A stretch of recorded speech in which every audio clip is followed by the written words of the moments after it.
Hello everyone, welcome to my channel Anita commerce guide. Last video में मैंने cover किया था अमलगमेशन, जिसका बहुत ही रीसेंट एग्जांपल भी है पीवीआर लिमिटेड मल्टीप्लेक्स का, जिन्होंने जो बिजली होल्डिंग प्राइवेट लिमिटेड के साथ मर्ज करके अपने आप को एक नई कंपनी बनाई है और अपने पीवीआर के जो शेयर होल्डिंग स्ट्रक्चर है उसको रीस्ट्रक्चर किया है।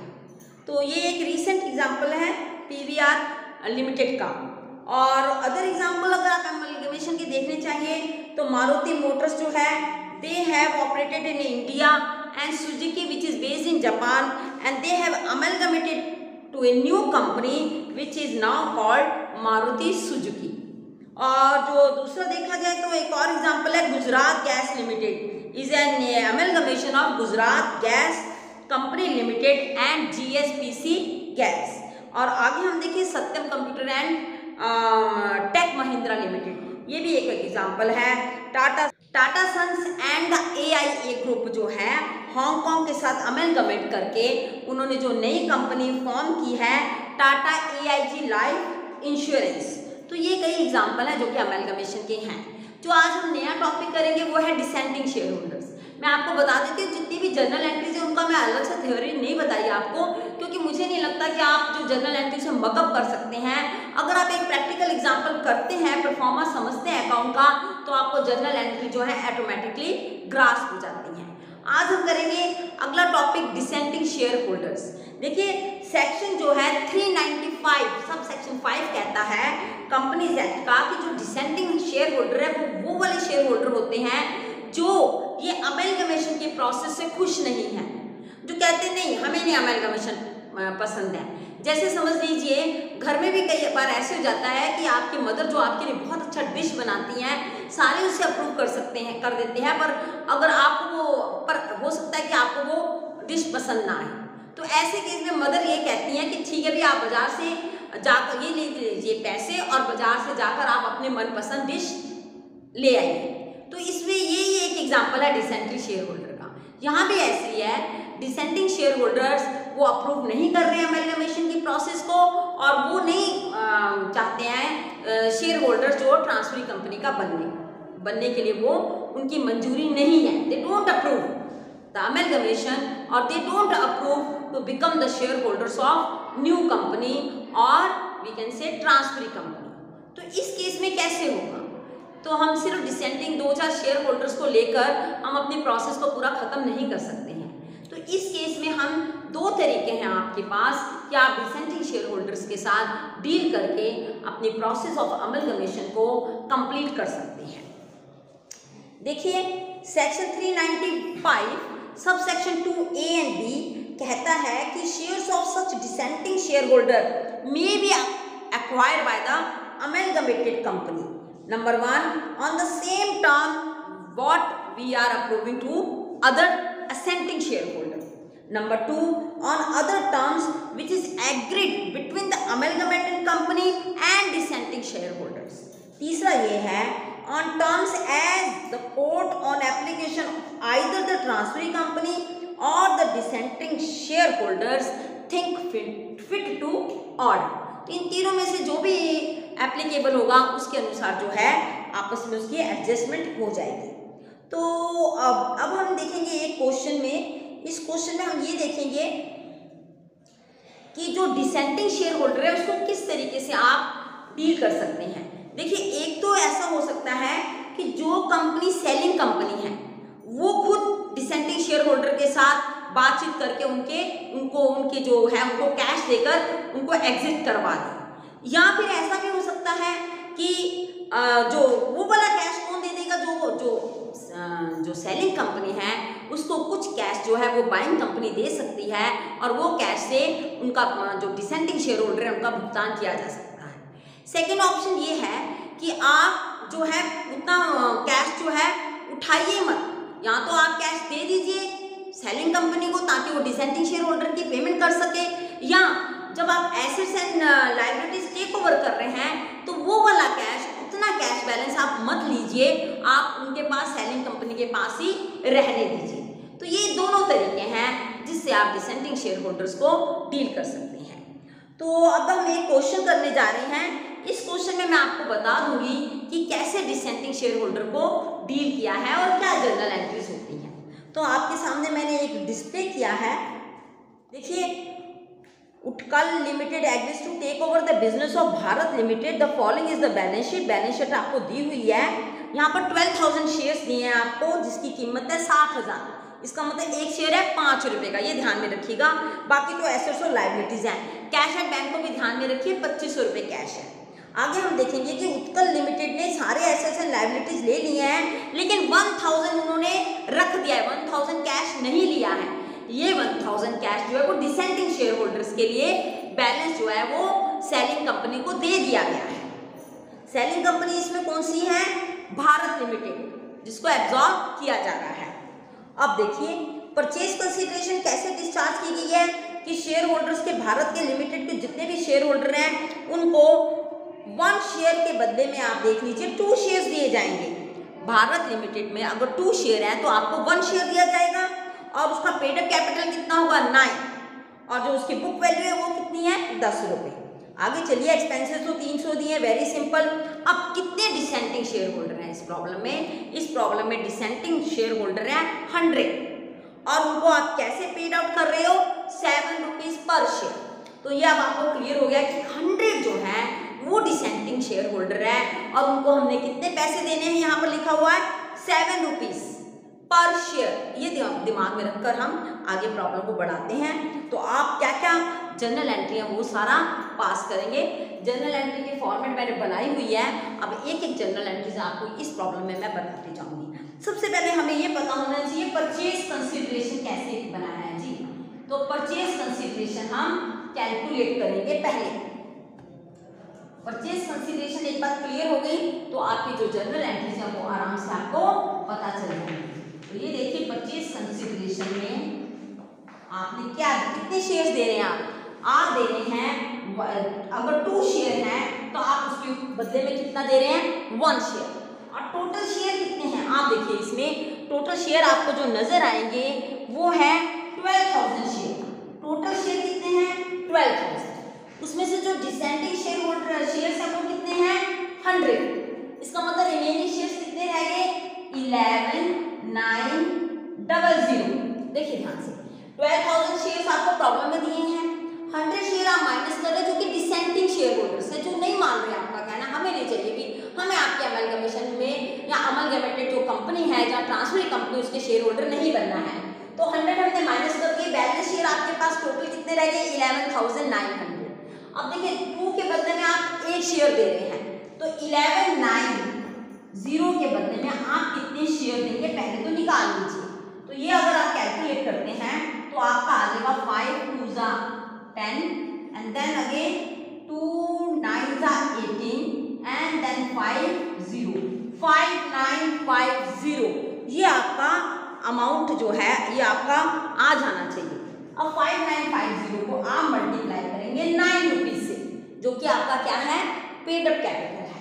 तो अगर आप मल्टीप्लाई करते तो देखिए 0 9 5 45 4 9 9 81 प्लस 4 85 8 4 5 9 45 प्लस 8 45 प्लस 8 53550। ये आपका अमाउंट आना चाहिए 53550। आप कैलकुलेटर से इसे कर सकते हैं। दोबारा से देख लीजिए, 12,000 टोटल शेयर्स थे, 100 हमने माइनस कर दीजिए, 11,900 आपके पास शेयर्स रह गए हैं। आप 2 शेयर्स के बदले में 1 शेयर दे रहे हैं, तो 11,900 का हाफ कर दीजिए 5950। उनको आप दे रहे हैं 9 rupees paid up capital. Paid up कितना दे रहे हैं? 9 रुपीज। तो आपका कितना आ रहा है? 53550। अगर आप 10 बुक वैल्यू से लेते तो 59500 आ जाता था। तो बस ये है आपकी परचेज कंसीडरेशन। होप आपको पता लग गई होगी। अब हम करेंगे जर्नल एंट्रीज और देखेंगे कि किस तरीके से हमने डिसेंटिंग शेयर होल्डर्स को यहाँ पर डील किया है। अब आगे बढ़ेंगे। आगे देखिए, आप सबसे पहले आपको पता ही है कि हम क्या बोलते हैं? Realisation account. तो अगर आप रियलाइजेशन अकाउंट खोल लेते हैं तो आपको याद होगा पिछली वीडियो में मैंने बताया था, जितने भी एसेट्स हैं हम रियलाइजेशन अकाउंट को जब ट्रांसफर करते हैं, entry will be realisation account debit to all assets.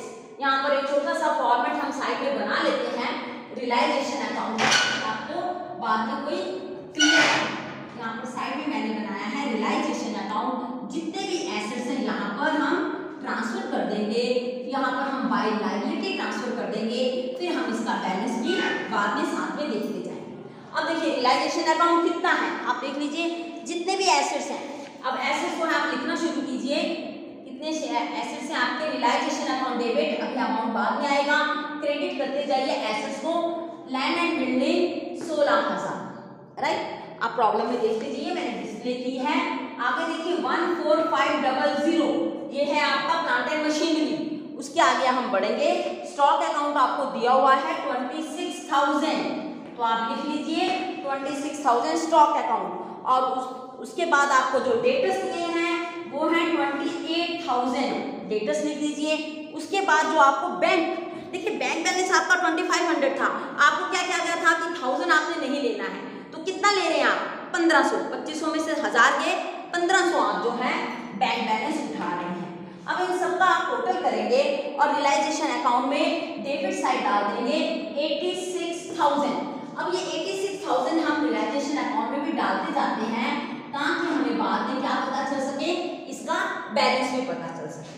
तो रियलाइजेशन अकाउंट आप साथ में जरूर खोल लीजिए, मेरे बोर्ड में जितनी प्लेस है मैं उसी तरीके से यहाँ पर मैंने साइड में खोला है। आगे देखिए, अब जितने भी रिजर्व्स हैं, आपको मैंने बताया था liability and reserve, that also we have to transfer to the realisation account. अब देखिए रिजर्व्स ऑफ डाउटफुल डेट्स कितना है आपका 1000 और आपके क्रेडिटेड है 7500। तो अब हम यहाँ लिखेंगे रिजर्व्स कितना था आपका 1000 और आपके जो क्रेडिटर्स है वो कितने थे आपके 7500। तो ये दोनों को ऐड कीजिए, आपके रियलाइजेशन को आपको कितना डाल दिया 8500 को क्रेडिट कर दिया। अब यहाँ पर लायबिलिटीज कितनी है आपकी 8500, ये भी आप रियलाइजेशन अकाउंट में साथ साथ में लिखते जाइए। हम आगे बढ़ेंगे और हम देखेंगे कि रियलाइजेशन अकाउंट में जो आपको परचेज कंसिडरेशन है वो कितनी है, वो हम ये सारी जो एंट्रीज हैं हम कर रहे हैं भारत लिमिटेड में, जो सेलिंग कंपनी है उसमें ये सारी जनरल एंट्रीज हो रही हैं। और ये जो उत्तर लिमिटेड है ये आपकी क्या है, बायर है, उसका नाम लिखेंगे। और आपको परचेज कंसिडरेशन अभी मैंने आपको कैलकुलेट करके दिखाई थी 533550, तो ये अभी हमने किया था, तो इसकी भी एंट्री हम कर देंगे। Uttar limited account debit to realisation 53550 कैसे आया था, सबसे पहले मैंने परचेज कंसिडरेशन की ही कैलकुलेशंस आपको बताई थी। सबको समझ में आ रहा है ना, कोई प्रॉब्लम तो नहीं, क्लियर है, पता ना 5350 किस तरह से 12,000 minus 100 11900 divided by 2 multiply by 9, very good. तो ये हो गया। अब हम आगे बढ़ेंगे, आगे देखिए आप कैसे हुआ है शेयर्स कितने मिलेंगे, जितनी परचेज कंसिडरेशन वो हमेशा पेमेंट जो है वो शेयर के साथ ही होगी। अगर फ्रैक्शन होती शेयर्स में तो हमने उसके लिए कैश देना था, लेकिन यहाँ पर शेयर फुल फ्लेज आपकी वैल्यू जा रही है 53550। तो shares in Uttar limited account debit कितने शेयर्स हैं, परचेज कंसिडरेशन के जितने ही शेयर्स होंगे जो आप उत्तर लिमिटेड में ले रहे हैं भारत लिमिटेड, तो ये इतना आ गया 523। साथ में आप नरेशन जरूर लिखते जाइएगा। नरेशन में आपने यही लिखना है being purchase consideration due, being all assets transfer to realisation account, इस तरीके से आपने हर बार नरेशन साथ में जनरल एंट्री के डालना है। आगे हम जानेंगे एक्सपेंसेस आपको दिए हुए थे 300 रुपए जस्ट, तो आपने रियलाइजेशन अकाउंट डेबिट करना है टू बैंक। कितना आपने एक्सपेंसेस के लिए दिया, बैंक एक्सपेंसेस के लिए कितना दिया आपने 300 रुपीज लिख दीजिए ताकि आपको इसका बैलेंस फिगर भी पता चल सके। आगे हम जाएंगे, आगे वैसे आप शेयर होल्डर अकाउंट भी खोल सकते हैं। अब देखिए शेयर होल्डर्स जो शेयर कैपिटल था आपका कितना था टोटल 60,000, तो यहाँ हम लिखेंगे शेयर कैपिटल 60,000, ध्यान से देखिएगा ये है शेयर कैपिटल 60,000।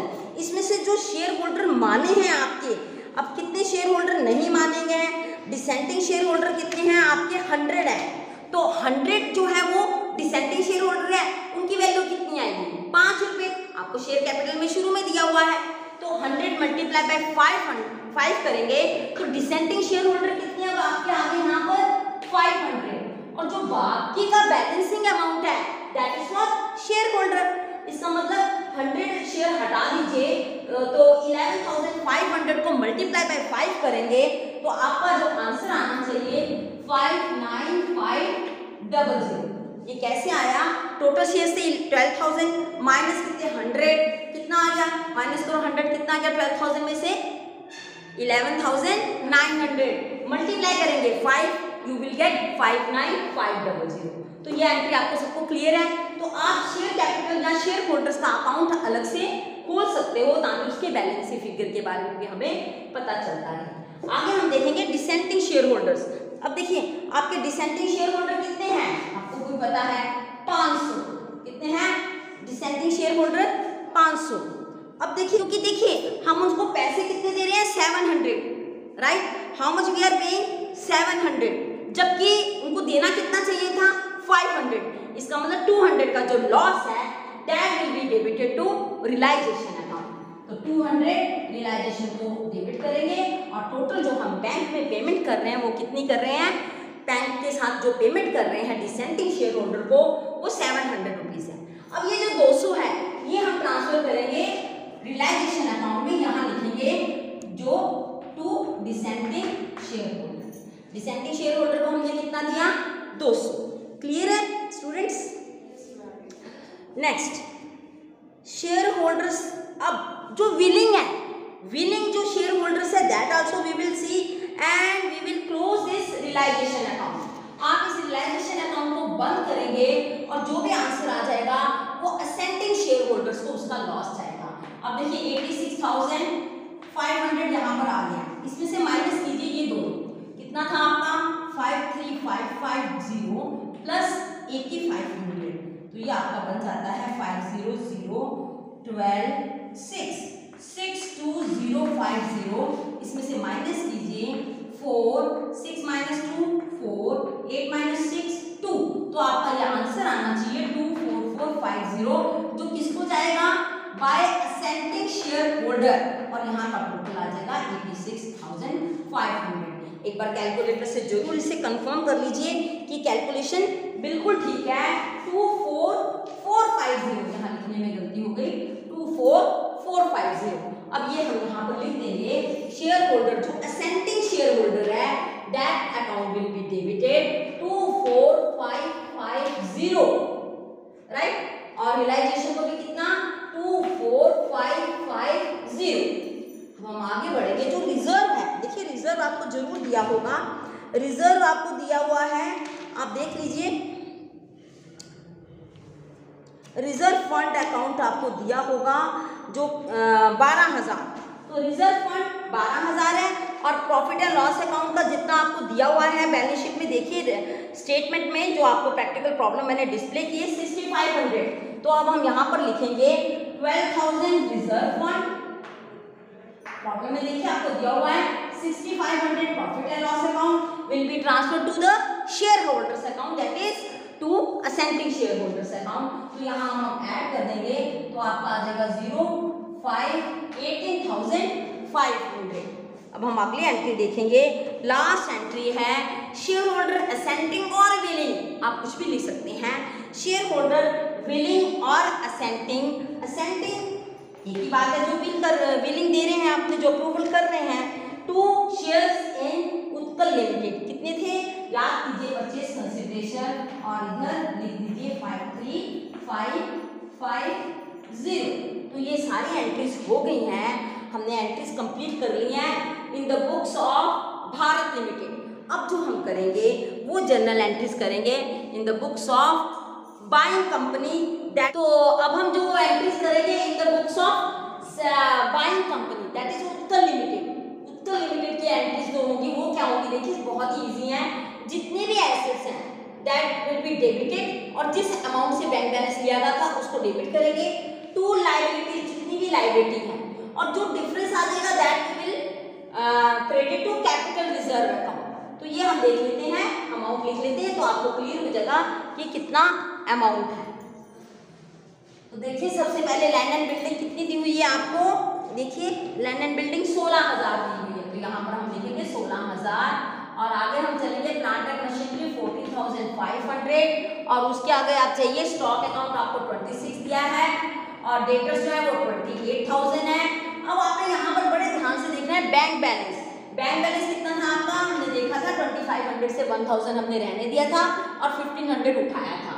अब हम जितने भी लायबिलिटीज हैं उसको क्रेडिट करेंगे। आपके क्रेडिटर हैं 7500।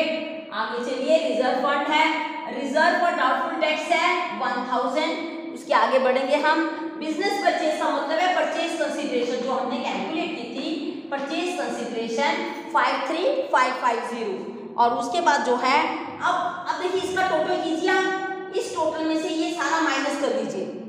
इस टोटल में से आप liabilities and purchase consideration minus करेंगे तो जो भी आपका आंसर आ रहा है वो लॉस है, वो जो है, इसका मतलब हमने उन्हें जो है कम दिया है, तो जो हमें तो प्रॉफिट है जबकि जो सेलिंग कंपनी है उसको लॉस है। तो हम किसको क्रेडिट करेंगे, कैपिटल रिजर्व को क्रेडिट करेंगे। Balancing figure that will come when you do the calculation 23950। Just add it and minus this and you will get 23950। तो ये आपका आ गई है बैलेंसिंग फिगर, जो कि हम क्रेडिट करेंगे कैपिटल रिजर्व अकाउंट को। अब हम देखेंगे आगे।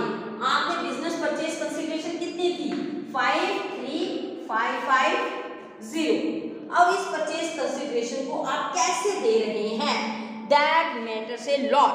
तो आपने इक्विटी शेयर कैपिटल में ही कितना दे दिया है, 53550। तो इसका यह नरेशन होगा, being payment made in the form of shares to whom, to liquidators, that is to Bharat limited. तो ये आपका आ गया है। और अच्छा, बिजनेस परचेज वाली एंट्री रह गई थी ना, तो हाँ ठीक तो है, फिर बाई चांस फिर दोबारा बोल देती हूँ, है ना। एंट्री आपकी बिजनेस परचेज अकाउंट कितना था आपका, 53550, that is purchase consideration. Liquidators of Bharat limited को आप दे रहे हैं 53550। अब लिक्विडेटर ऑफ भारत लिमिटेड को आपने जो शेयर कैपिटल दिया है कितना देना था, 53550। तो इक्विटी शेयर कैपिटल उनको दे दिया आपने 53550, being payment made in the form of equity shares. तो ये जो जर्नल एंट्रीज हैं हमने की हैं Utkal limited, that is buying company में, और पहले जो हमने एंट्री की थी वो सारी की थी हमने सेलिंग कंपनी में।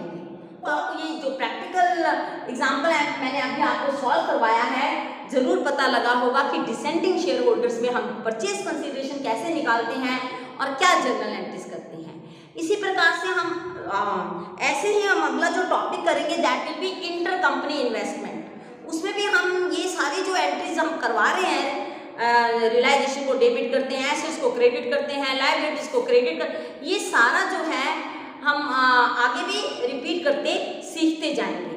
तो जो भी नया टॉपिक होगा जर्नल एंट्रीज में जरूर रिपीट होंगी। तो आप मेरे साथ ऐसे ही बने रहिए। हम इसी तरीके से जो कॉर्पोरेट का अमेलगमेशन, एब्जॉर्प्शन और रिकंस्ट्रक्शन का टॉपिक है उसे ऐसे ही आगे लेकर जाते हुए कंप्लीट करेंगे।